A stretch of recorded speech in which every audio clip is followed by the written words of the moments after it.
les gens disent de moi. Mais je sais aussi qu'il y a un Dieu qui connaît mon cœur. Je sais ce que le monde dit de ma situation. Alléluia. Zambe nanga na pesa yodi, na pesa yodi. Zambe nanga na pesa yodi, na pesa yodi. Zambe nanga na pesa yodi, oh, na pesa yodi. Zambe nanga na pesa yodi, oui na pesa yodi Yesu nangai, na pesa yodi na nyoso zali kosala yawe, na pesa yodi Zambe nanga na pesa yodi, na pesa yodi yawe, na kubaki rozali kubaki la Zambe nangai, na pesa yodi yawe nangai, na kubiki sozali kubiki sa yawe nangai, na pesa yodi mobundeli malamu ezali se yo yawe nangai, na pesa yodi Zambe nangai, na pesa yodi mopesi na kimia mopesi na elonga ezali se yo Yesu Zambe nangai, na pesa yodi yawe, oh na pesa yodi Zambe nangai, na pesa yodi, oh pesa yodi. Qu'est-ce que je peux te donner Yahweh? Qu'est-ce que je peux te donner mon Dieu mon roi? Qu'est-ce que je peux te donner Seigneur de gloire? Nazali Koso qui s'appelle Seigneur louange et adoration. Seigneur dans ta présence au Dieu de gloire papa. Mon bateli malam mon longi na Seigneur de gloire ya balongi non se salissé au papa. Les victorieux de nos vies c'est toi papa. Les vainqueurs de nos vies, les vainqueurs de Golgotha Yahweh. Na pesa yoni ni mokozi na makozi papa. Qu'est-ce que je peux te donner Seigneur de gloire papa? Qu'est-ce que je peux te donner Seigneur de gloire? Je ne retourne que mon adoration. Je ne retourne que ma louange vers toi, Seigneur de gloire. Vers toi, mon Créateur, Papa, le rémunérateur. Alléluia. Oh mon Dieu, tu es bon. Oh mon Dieu, tu es bon. Tu es bon pour moi, tu es bon, Yahweh. Oh Jésus, tu es bon. Oh mon Dieu, tu es bon. Oh mon Dieu, tu es bon. Personne ne peut se comparer à toi, les créateurs de l'univers. Personne ne peut se comparer à toi, les dieux de gloire. Les dieux de toute bonté, les dieux de toute suffisance, oh Dieu. C'est lui qui se suffit en lui-même, au Dieu de gloire. C'est lui qui est le même hier, aujourd'hui et éternellement. Laisse que ton nom soit élevé. Laisse que ton nom soit sanctifié, Yahweh. Laisse que ton nom soit magnifié, Seigneur de gloire. Nolenge moko pour qualité, Seigneur de gloire. Nolenge moko. Zambe. Nolenge moko. Yesu abo qualité. Nolenge moko. Yesu. Nolenge moko. Yesu abo qualité. Zambe. Amen. Alléluia. Ozali Zambe. Amen. Alléluia. Sali Zambe. Amen. Alléluia. Ozali Zambe. Amen. Alléluia. Bolio Yesu. Alléluia. Natombolio Yesu. Alléluia. Boni mwema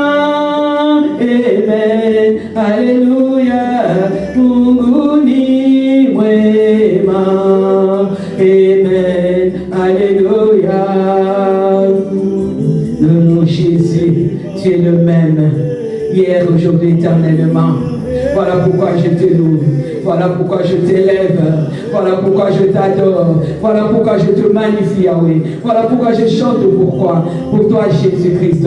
Voilà pourquoi je t'honore. Voilà pourquoi, Seigneur, je t'élève, oh Dieu de gloire. Oh Jésus. Alléluia. Oh, Amen. Alléluia. Sauvé. Amen. Alléluia. Jésus m'a aimé. Amen. Alléluia. Oh Jésus. Merci Seigneur. Merci Seigneur. Merci les très hauts. Merci les créateurs de toutes choses. Merci l'incomparable, l'insondable. Oh, sois glorifié. Sois magnifié Seigneur. Alléluia. Amen. Alléluia. Amen. Amen. Alléluia. Oh Jésus. Oh Yahweh. Mon cousin n'a rien listé au papa. Alléluia. Oh Amen. Alléluia.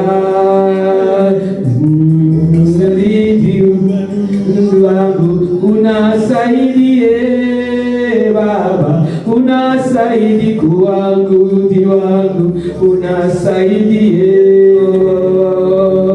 ya Haleluya,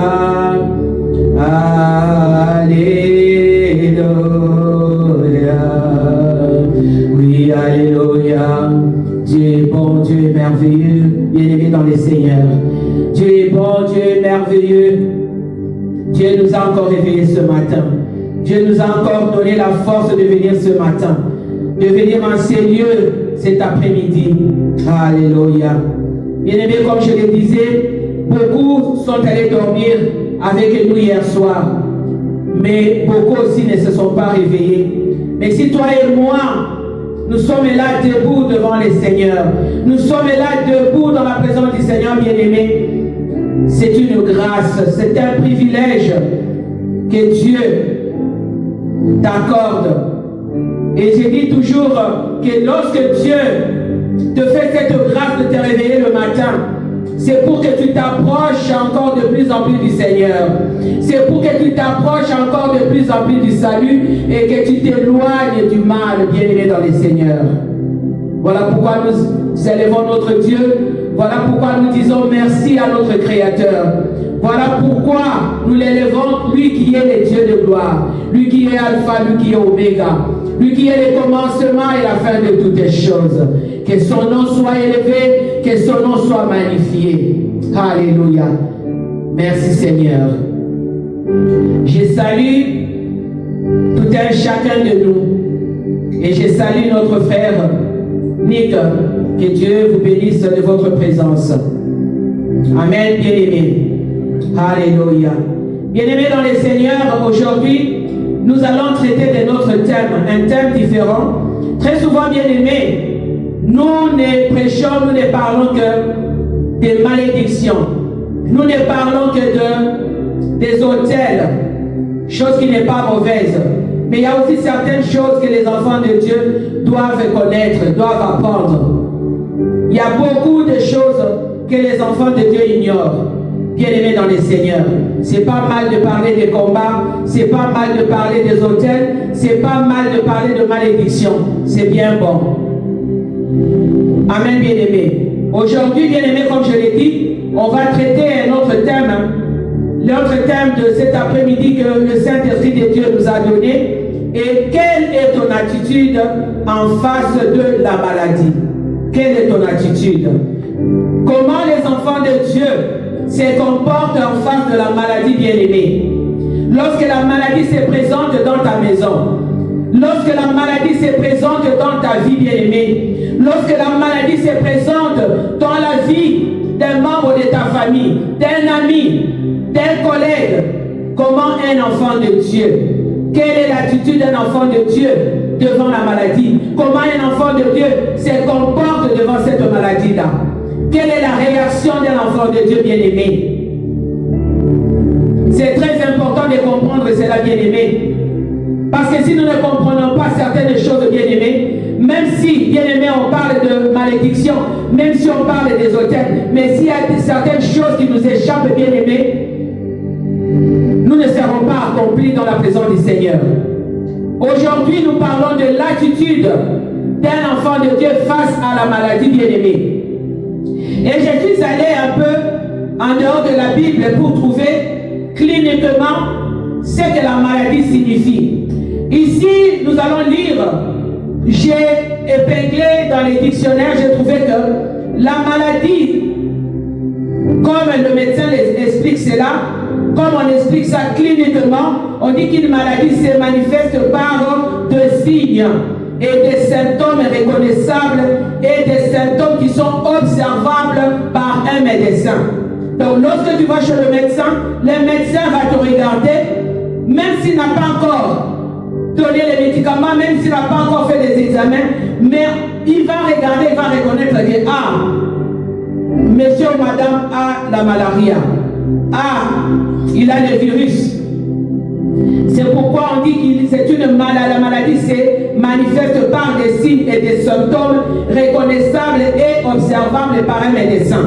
Ce sont ces signes ou symptômes qui permettent de diagnostiquer la maladie et de donner un traitement. Voilà, c'est ça cliniquement, c'est que la maladie signifie, bien-aimé. Si nous allons dans la Bible, bien-aimé, on va lire dans les livres de Michée. La Bible nous dit ceci. On vient d'avoir une définition clinique selon le médecin, selon la médecine. C'est ça que la maladie signifie. Et lorsque nous allons maintenant dans la Bible, ici, on nous parle de comment Dieu frappe son peuple lorsque son peuple demeure loin de lui et dans le mal.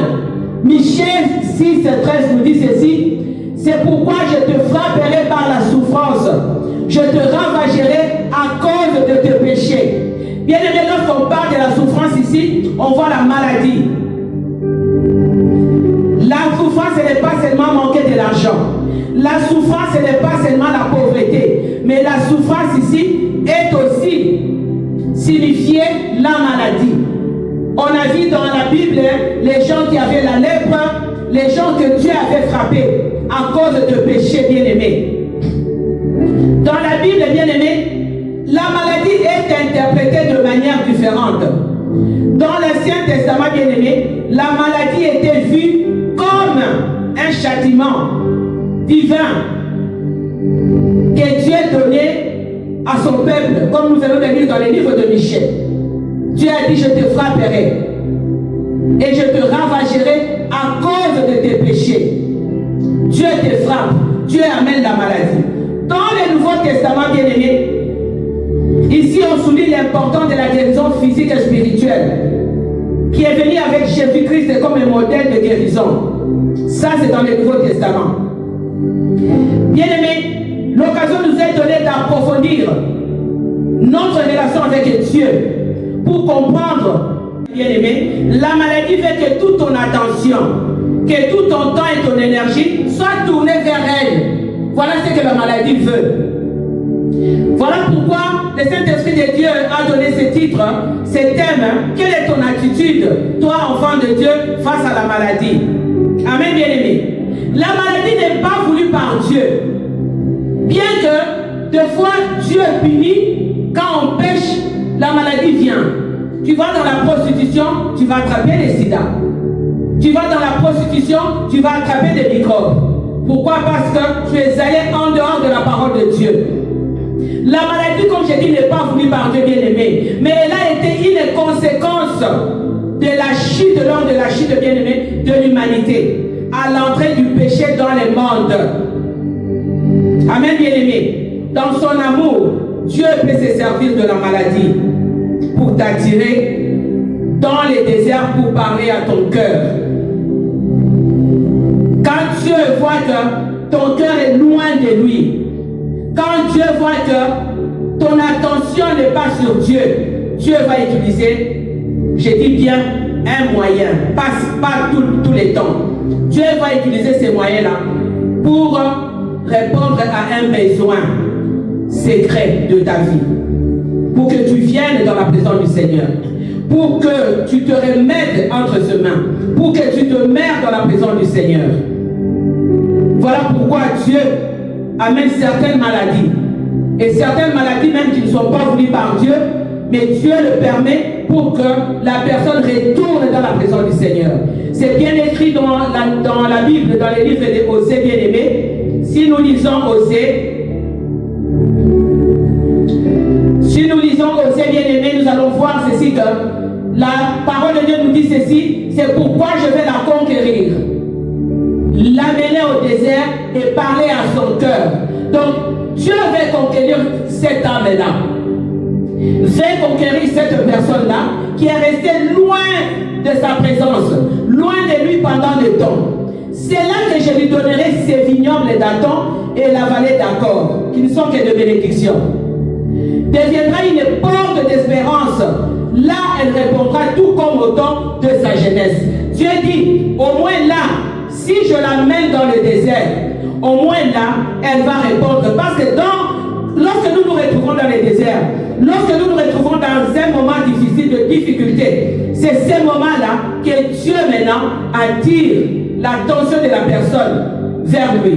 C'est à ce moment-là que la personne reste maintenant calme. C'est à ce moment-là que la personne sort de toutes les distractions. C'est à ce moment-là que la personne va maintenant dans la présence de Dieu et peut maintenant écouter la voix de Dieu. Pourquoi? Parce que la personne est dans un moment critique, est dans un moment de maladie, alors elle se remet maintenant totalement entre les mains de Dieu. La maladie, bien-aimée, elle cherche toujours à te donner la place du roi ou la place de la reine, parce que c'est la maladie. La maladie cherche toujours à se donner cette place-là. Tu vas voir que la personne, au lieu de parler d'autre chose, la personne va toujours élever cette maladie. La personne va toujours parler de la maladie. Comme je parlais avec quelqu'un, une femme qui me disait, oh moi, j'ai mal à la tête. Et puis elle me dit, le mot de tête, c'est la maladie de notre famille. Non. Non. Le mot de tête n'est pas la maladie de ta famille. Pourquoi maintenant la personne a parlé comme ça? Parce qu'elle a déjà donné une place d'honneur à la maladie. Et la maladie veut qu'on lui donne cette place d'honneur-là en faisant de la maladie la reine. Au lieu maintenant d'élever le roi de rois, au lieu maintenant d'élever Jésus-Christ de Nazareth, maintenant, toi, tu élèves ta maladie. Tu dis que le mot de tête, c'est la maladie de notre famille. Alors que, au lieu d'élever Jésus-Christ, c'est de dire Jésus-Christ est au-dessus de cette maladie. Même si dans ma famille, il y a des maux de tête chaque fois, mais Jésus-Christ est au-dessus. Bien aimé, la maladie va prendre la place de Jésus-Christ dans nos cœurs. Car en donnant toute ton attention, tu donnes à la maladie l'attention, tu enlèves maintenant l'adoration sur le Seigneur, tu enlèves la louange sur le Seigneur et tu enlèves la foi, bien-aimé. Pourquoi? Parce que tu t'appuies sur cette maladie et tu ne parles que de cette maladie, tu élèves cette maladie. Moi, des fois, j'oublie que j'ai des problèmes de genoux, mais j'oublie des fois que j'ai des douleurs aux genoux. J'oublie des fois, je fais des choses comme si je n'avais pas de douleur aux genoux. Pourquoi? Parce que je ne vais pas élever. Je ne vais pas donner de l'importance à ces douleurs-là. Je ne vais pas donner de l'importance à la maladie des genoux, je ne sais pas quoi. Sinon, le diable va en profiter. Tu vas ouvrir une porte et le diable va encore amener la douleur de plus en plus. Bien aimé, au lieu de donner ton attention sur la maladie, donne ton attention sur l'adoration, sur la louange et sur la foi. Enlève ton attention sur la maladie. Quelle que soit la forme de la maladie, bien-aimée, quel que soit ce que tu traverses ou un membre de ta famille traverse, enlève les yeux, enlève l'attention sur la maladie et mets ton attention sur l'adoration, sur le Seigneur Jésus-Christ. Et tu verras la gloire de Dieu bien-aimé. Pourquoi? Parce que si tu ne fais pas ça, la maladie voudrait être couronnée de gloire à la place de Dieu. Car nos bouches, nos pensées bien-aimées ne vont parler que de la maladie. Au lieu de parler de la gloire de Dieu, au lieu de parler de la louange, au lieu de parler de l'adoration, au lieu d'adorer le Seigneur. Si on te dit, ah, tu vas chez le médecin te dit, oh madame, tu es stérile, ou tu as le cancer ou la dépression. Mais qu'est-ce qu'il faut faire? Au lieu de commencer à te plaindre, au lieu de commencer à pleurer, un enfant de Dieu, qu'est-ce qu'il ferait? Il va se mettre à glorifier le Seigneur. Alléluia, je te bénis mon Dieu, je te bénis. Parce que dans ta parole, on dit qu'on ne trouve ni les femmes stériles, ni les femmes qui avortent. Voilà, bien-aimé dans le Seigneur. Le médecin dit que tu es stérile, mais toi tu dis au médecin, alléluia. Les médecins, la parole de Dieu me dit qu'on ne trouve ni les femmes stériles, ni les femmes qui avortent. Bien-aimé, tu verras que cette stérilité va disparaître. Pourquoi? Parce que tu as élevé le nom de ton Créateur. Parce que tu as élevé la parole de Dieu au-dessus de cette maladie. Alléluia, alléluia. Oh Jésus, merci. Alléluia. Bien-aimé, vous voyez pourquoi je me rappelle, j'étais en train de suivre, de lire dans un journal. Un monsieur est parti aux États-Unis. Quand il est arrivé aux États-Unis, il est allé dans un hôpital de cancéreux. Et lorsqu'il essayait de demander à tous ces gens-là parlaient de manque de pardon, ceci, cela, ceci, cela. Et il a compris que la plupart des gens ici, il y a certaines maladies qui guérissent par la louange, par l'adoration et par le pardon. Et il a commencé, c'était un pasteur, il a commencé à faire un travail, un service spirituel sur ces gens-là. Et il est rentré après une semaine voir ces gens-là. Et chose étonnante, quand ces gens-là sont allés dans leur examen routine, tout ça avec le médecin, il y a certains à qui le médecin avait trouvé que le cancer avait disparu, la maladie avait disparu. Pourquoi? Parce qu'ils avaient élevé les créateurs, ils avaient élevé l'adoration, ils avaient élevé la repentance, le pardon sur leur maladie. Amen, bien-aimés. Bien-aimés, tout est spirituel et tout fonctionne de cette manière-là, bien-aimés.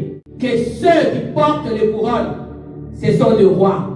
Et ceux qui portent les couronnes, ce sont le règne, bien-aimés dans les seigneurs. Voilà pourquoi la maladie veut s'élever à la place du roi, veut s'élever à la place de Jésus-Christ pour être glorifié, bien-aimé. Elle veut prendre la place de notre roi. Les seuls qui portent la couronne de gloire, c'est Jésus-Christ de Nazareth. La maladie ne peut pas porter la couronne de gloire, bien-aimé. Mais la maladie va porter la couronne de gloire parce que toi, tu vas élever cette maladie. Dans ta maison, tu vas élever cette maladie dans ta vie. Et tu vas voir des gens, oh je suis malade, c'est vrai, on peut se plaindre, on est malade, mais ne donne pas l'autorité, ne donne pas la force à cette maladie. Bien aimé, même la mort. J'ai vu des gens, on dit aux gens que la personne a refusé de partir, la personne a refusé de mourir. Pourquoi? Parce que la personne a refusé de donner la gloire, de donner la place d'honneur à la mort. La personne a refusé de dire non, je ne pars pas. Même si la personne était déjà dans les comas. Mais la personne a refusé, la personne revient à la vie. Amen, bien-aimé. Tout ça, bien-aimé, c'est parce qu'on donne l'autorité.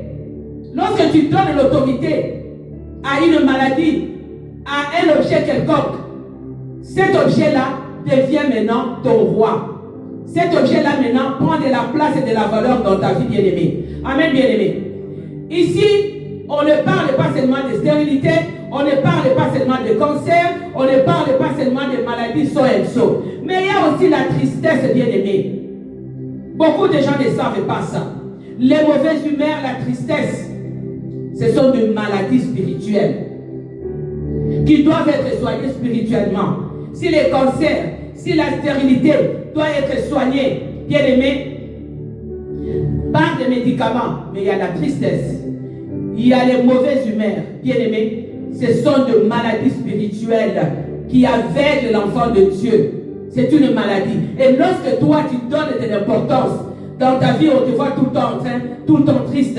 Il y a des gens toujours tristes. Moi je n'aime pas me mettre à côté des gens qui sont tristes. Parce qu'ils communiquent ça chez toi. J'aime rire, j'aime faire des blagues.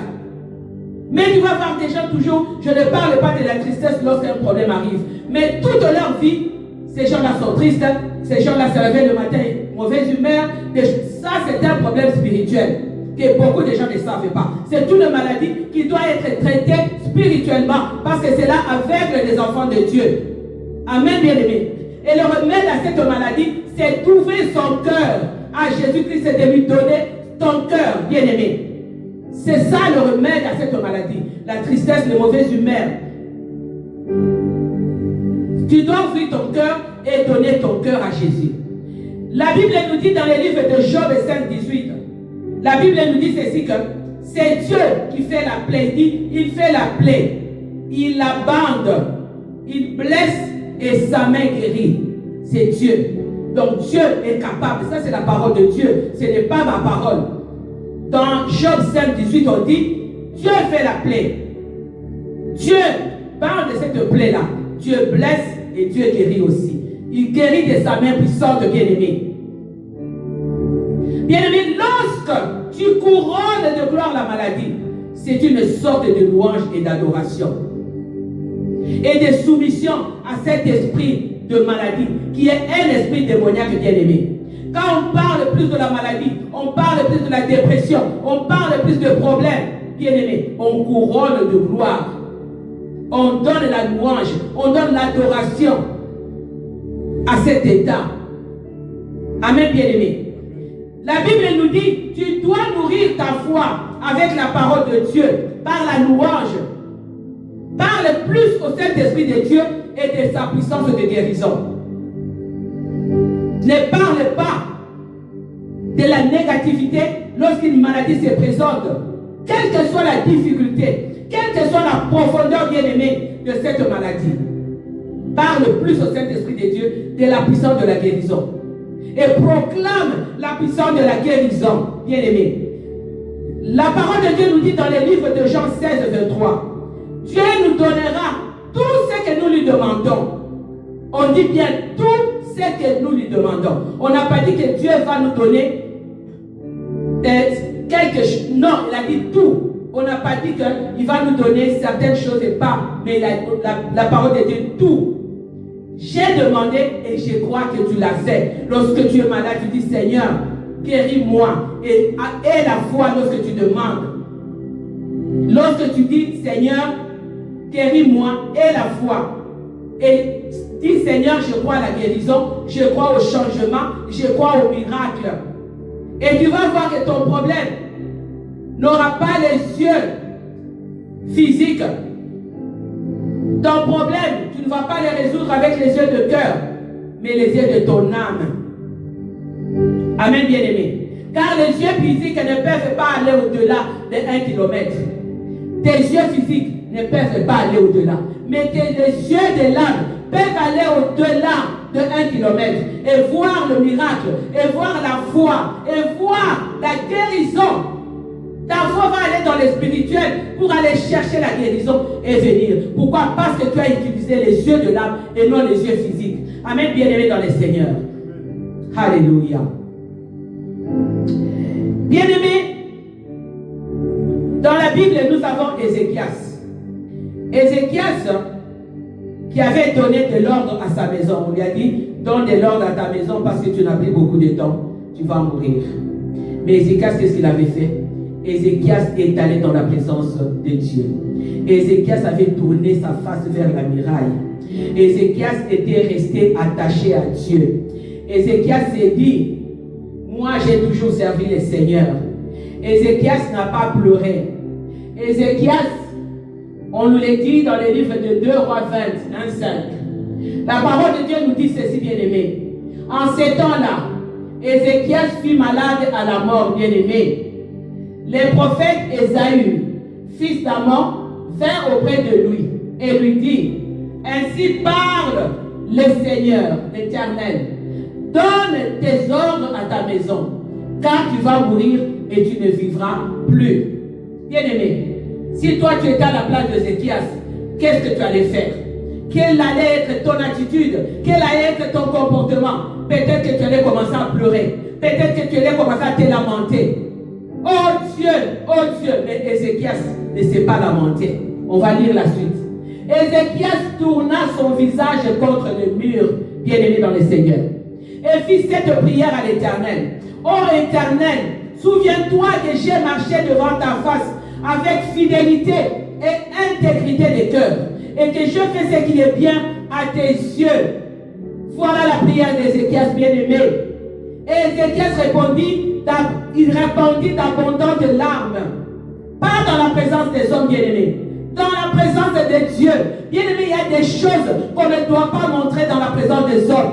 Il y a des larmes qu'on ne doit pas montrer à la présence des hommes. Il y a des larmes qu'on doit seulement verser dans la présence de Dieu. Il y a des cris qu'on doit seulement crier dans la présence de Dieu. Bien-aimé, il y a des cris que tu ne peux pas crier devant les hommes, mais devant ton Créateur. Parce que c'est lui qui te connaît, c'est lui qui t'a créé, c'est lui qui est capable de t'échanger. Comme l'autre fois, j'ai parlé de potier. Bien-aimé, c'est le potier qui t'a créé, c'est le potier qui te connaît, qui connaît ton cœur, ton corps. Et c'est le potier qui est capable de te réparer, d'échanger, d'enlever la maladie. Voilà pourquoi Ézéchias avait compris cela. Ézéchias est allé dans la présence du Seigneur. Ézéchias a répandu d'abondantes larmes dans la présence de son Dieu bien-aimé. Lorsque Job s'est retrouvé dans des situations compliquées bien-aimé, Job s'est tourné vers le Seigneur. Job avait tout perdu bien-aimé. Job avait perdu ses enfants, perdu sa richesse. Même sa femme a dit à Job, maudit l'Éternel. Job a dit, je ne maudirai pas mon Dieu. Ses amis ont dit, abandonne Dieu. Job a dit, je n'abandonnerai pas Dieu. Bien-aimé, les parfaits et l'obéissant à Dieu, il est resté parfait et obéissant à Dieu. Mais Dieu avait jugé bon de l'éprouver afin qu'il apprenne à connaître Dieu. Voilà pourquoi Dieu était passé dans la vie de Job par des douleurs. Des fois, les douleurs peuvent venir, les malheurs peuvent venir, mais nous, des fois, on ne comprend pas cela. Nous, on croit que non, Dieu est injuste. Pourquoi moi? Pourquoi seulement moi? Pourquoi moi? Bien-aimé, l'aveugle est né. Il était aveugle. Et lorsque les disciples ont posé la question à Jésus-Christ, qui avait péché? Est-ce que c'est ses parents ou lui? Qui avait péché dans sa famille? Jésus-Christ avait dit, ni ses parents n'avaient péché, mais c'était que pour la gloire de Dieu éclate dans la vie de cet aveugle-là. Amen, bien-aimé. Il y a des maladies qui arrivent, il y a des situations qui arrivent où Dieu veut que sa gloire éclate. Mais maintenant, nous ne comprenons pas ces choses-là. Au lieu de nous mettre à adorer le Seigneur, comme Ézéchias avait fait, comme Job avait fait, nous, qu'est-ce qu'on fait? On commence à se plaindre. On va de maison à maison. Je suis malade, j'ai ceci, je sais là. Et on appelle maintenant la gloire de Satan. On ouvre maintenant la porte et lui, il vient, il prend place. Bien-aimé dans le Seigneur. Ici, je vais donner l'exemple d'Assa. Assa qui était le troisième roi de Juda. Lorsque je lisais la Bible hier, Assa était descendant de David aussi. Je crois qu'il avait régné 41 ans. Il a régné comme ça. Et en lisant ce matin ou hier la Bible, j'ai vu qu'Assa, sa maman était la petite fille d'Absalom. Sa maman s'appelait, je crois, Maca, quelque chose comme ça. Et c'est sa maman qui a, durant le règne d'Assa, c'est sa maman qui gouvernait presque. Mais Assa craignait Dieu. Et la maman d'Assa ne craignait pas Dieu. Quand vous le peuple d'Israël aussi, hein, c'était terrible. Ces gens-là ont marché d'idolâtrie en idolâtrie. Et voilà pourquoi Dieu les avait amenés dans les gouffres. Les avait amenés loin. Mais Assa, quand il a pris le pouvoir, Assa avait détruit, il avait mis fin aux idoles. Mais après, Assa a été frappé par une maladie de pied.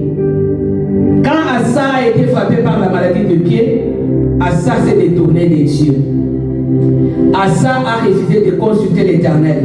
Et Assa avait placé toute sa confiance au médecin, chose qui n'est pas mauvaise. Mais on ne peut pas placer toute notre confiance au médecin, parce que ce n'est pas le médecin qui guérit. J'étais très contente une fois, j'étais à l'hôpital et puis le médecin parlait, il disait, Vous savez, nous, on soigne, mais ce n'est pas nous qui apportons la guérison. C'est Dieu qui apporte la guérison. Parce que nous, on ne connaît pas les corps de la personne. Nous, on soigne et Dieu apporte la guérison. Mais Asa, qu'est-ce qu'il avait fait? Asa est allé faire alliance avec des impurs, les impurs qui étaient en Syrie. Asa est allé faire alliance avec eux et Asa s'était irrité contre Dieu. Et des fois, ça arrive comme ça dans nos vies. Hier, je regardais aussi un film. Un monsieur, il s'est marié la première fois et puis la femme a eu un accident et l'enfant, ils sont morts dans son premier mariage. Après, le monsieur a refait sa vie et il a continué à servir le Seigneur. Pendant qu'il servait le Seigneur, il s'est donné au Seigneur, il donnait tout au Seigneur, il faisait tout pour le Seigneur. Mais après, la deuxième femme qu'il avait épousée et son enfant ont connu le même sort, ils sont morts. Et dans la douleur, bien aimé, il nous arrive d'abandonner Dieu. C'est ce que ce monsieur-là a fait. Lorsqu'il s'est retrouvé dans la tempête, dans la douleur, il avait abandonné Dieu. Il a dit, Dieu ne m'aime pas. Dieu ne me connaît pas. Moi qui sers Dieu, pourquoi ceci doit m'arriver? Bien aimé, c'est ce qu'Asa avait fait. Asa avait abandonné Dieu. Mais regardez un peu Job. Job a perdu tous ses enfants. Job a perdu toute sa richesse. Mais Job n'avait pas abandonné Dieu. Il avait compris que Dieu le faisait passer par des épreuves et qu'il devait rester attaché à Dieu bien-aimé. Mais des fois, nous les enfants de Dieu, on ne comprend pas ça. Bien-aimé, lorsque la maladie attaque ton corps, lorsque la maladie te fait souffrir, reste attaché à Dieu. Reste dans la présence de Dieu. Car Dieu est toujours présent pour nous, bien-aimés. Il est là pour apaiser. Il est là pour nous défendre. Il est là pour guérir toutes sortes de maladies, bien-aimées. Mais les gens se reposent sur le médecin et placent toute leur confiance au médecin. C'est ce que Asa avait fait. La parole de Dieu nous dit dans les livres de Jérémie, bien-aimé, 17:5. La parole nous présente Jésus comme le docteur par excellence, bien-aimé. Jésus-Christ est le docteur par excellence, devant lequel aucune maladie ne peut résister. Ta maladie peut résister devant le médecin. Tu peux aller chez le médecin. Les médecins vont tout faire, mais ne vont pas trouver les médicaments. Mais dans la présence de Christ, la maladie ne peut pas résister. Parce que Jésus-Christ, lui, il est au-dessus de la maladie. Il est au-dessus de toute situation, bien-aimé. Car sa parole nous dit, et sa main puissante, Père éternel, guérit les hommes de toute douleur, de toute maladie, bien-aimé. Alléluia. Bien-aimé, quand une personne est malade, quand une personne est malade, bien-aimé, au lieu d'appeler d'abord l'ambulance du ciel, au lieu d'appeler d'abord le médecin par excellence, bien-aimé, je m'excuse. Alléluia. Au lieu d'appeler d'abord l'ambulance du ciel, au lieu d'appeler d'abord le médecin par excellence, bien-aimé, qu'est-ce qu'on fait? Nous, on appelle l'ambulance ici, qui n'est pas mauvaise. Mais pendant que tu appelles l'ambulance ici, mais tu appelles aussi l'ambulance du ciel, tu appelles aussi le médecin par excellence. Au lieu de te mettre à t'agiter devant la situation. Moi, le Seigneur m'a donné une force en moi et je bénis le Seigneur pour ça. Cela signifie, bien aimé, que les médecins ne sont que des instruments. Les médecins ne sont que des instruments, bien aimés, entre les mains de Dieu, entre les mains du potier, qui est d'abord le médecin de l'âme avant celui du corps. Dieu est le médecin de l'âme avant celui du corps. Dieu guérit l'âme et le corps. Mais le médecin ne guérit que le corps, ne peut pas guérir l'âme. Cela ne signifie pas qu'il ne guérit pas le corps. Donc Dieu guérit aussi le corps. Mais avant, la priorité, c'est sur l'âme pour le salut éternel. Dieu guérit d'abord l'âme, parce que l'âme est capitale pour le salut éternel.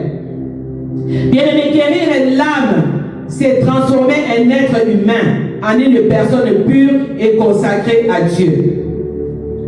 Voilà ce que Dieu fait dans la vie de ses enfants bien-aimés. Voilà ce que notre Créateur fait dans la vie de ses enfants. Un miracle plus grand que la guérison physique, bien-aimé, c'est la guérison de l'âme. Un miracle plus grand, bien-aimé, que la guérison de ta vie, que la guérison de ton corps et la guérison de ton âme. Ce soir, bien-aimé dans le Seigneur, Dieu t'a parlé. Dieu t'a parlé. Dieu veut que tu places toute ta confiance en lui. Dieu veut que tu renouvelles ton cœur. Dieu veut que tu renouvelles ta foi, comme la foi de Job, comme la foi d'Ézéchias. Lorsqu'on est venu dire à Ézéchias qu'il n'avait plus beaucoup de temps pour vivre, Ézéchias s'est tourné vers le Seigneur. Ézéchias a versé ses larmes dans la présence du Seigneur. Il a fait confiance à Dieu. Et Job a refusé de maudire son Dieu, a refusé de sortir de la présence de Dieu. Et il est resté dans la présence de Dieu. Ce soir, s'il y avait des doutes en toi sur ta maladie, sur la maladie des membres de ta famille, quelle que soit la forme de la maladie, physique ou spirituelle, demande pardon à Dieu. Que Dieu te pardonne. Que Dieu pardonne ton manque de confiance en lui. Que Dieu pardonne les doutes. Que Dieu te pardonne d'avoir élevé la maladie, d'avoir couronné la maladie, au lieu d'élever les trônes de Dieu, au lieu d'élever l'adoration, au lieu d'élever la louange, au lieu d'élever la foi et de tourner tes regards vers Dieu. Seigneur, je te loue, je te bénis. Je te magnifie, je t'exalte, ô Dieu de gloire. Toi qui es le médecin par excellence, ô Dieu. Ce soir, tu as parlé à ton peuple. Tu as parlé à leur âme, à leur cœur, ô Dieu de gloire. Ce soir, tu leur as dit que tu es le médecin par excellence. Tu es celui qui guérit l'âme et le corps. Et tu es celui qui guérit par tes maîtrises, ô Dieu. Tu es le médecin de l'univers. Le médecin par excellence, il n'y a pas de médecin plus grand que toi. Voilà pourquoi nous te bénissons. Voilà pourquoi nous te magnifions. Et voilà pourquoi nous te disons merci. Merci pour ta fidélité. Merci pour ces temps que nous avons passés dans ta présence. Sois glorifié, sois béni. Je bénis ton peuple, je bénis ta parole et je bénis notre semaine. Laisse que cette semaine qui va commencer soit une semaine bénissante où nous allons marcher, Seigneur, de gloire en gloire et de victoire en victoire. Lève-toi, Seigneur, pour combattre pour nous durant cette semaine. Combat pour nos familles. Combat pour, Seigneur, de gloire, nos ministères. Combat pour nos propres vies, Seigneur. Nous abandonnons ceux qui sont malades, Seigneur de gloire. Mon Dieu, dans cette assemblée, entre tes saintes mains. J'abandonne Maman Yvonne entre tes saintes mains. Seigneur, que ta main puissante, que ta main de gloire, que ta main de guérison, que ta main gracieuse se pose sur elle. Seigneur, et la guérisse, et la touche, et la réconforte, Seigneur de gloire. Sois glorifié, sois magnifié, sois exalté. Nous laissons aussi nos enfants entre tes saintes mains, Père. Ceux qui font au travail entre tes saintes mains. Seigneur, continue à les bénir, continue à les protéger, continue à marcher avec eux, Père éternel. Nous n'avons que toi, nous n'avons pas quelqu'un d'autre. Nous laissons nos familles, nos mariages, nos maris, nos femmes entre tes saintes mains. Sois notre bouclier, sois notre rempart. Nous laissons ce ministère au Dieu, toi qui nous as appelés à te servir au Dieu dans ce ministère.